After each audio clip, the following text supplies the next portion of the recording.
Ever feel like you don't quite fit in or that you're not qualified for the task at hand? I want to let you know you're not alone.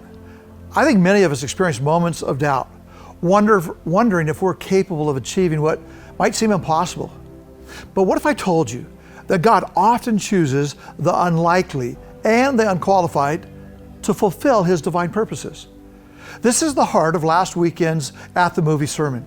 It's inspired by the true story of Ford versus Ferrari, two misfits who defy the odds.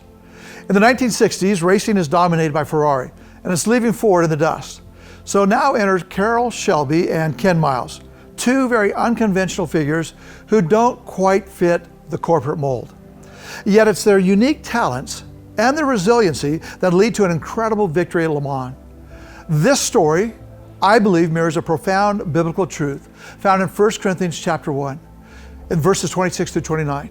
Sum it up, it says this: God often chooses what the world considers foolish to shame the wise, and the weak to shame the strong. It's a great reminder that our perceived weaknesses can be the very areas where God's strength shines through.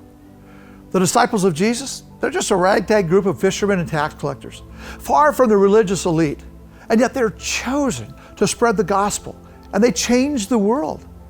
And God consistently uses the unqualified, speaks to His power and to His grace, because it's not about our ability, it really is about our availability. So when we say, "Here I am, Lord, send me," we open ourselves up to being used by God in some extraordinary ways. So today, I'd encourage you to reflect on your life. Are there areas where you feel inadequate? Probably. So remember, God delights in using these very areas so that He can demonstrate His power. And for us, it's about trusting that He will equip you and me for whatever He calls us to do. Here's the call to action.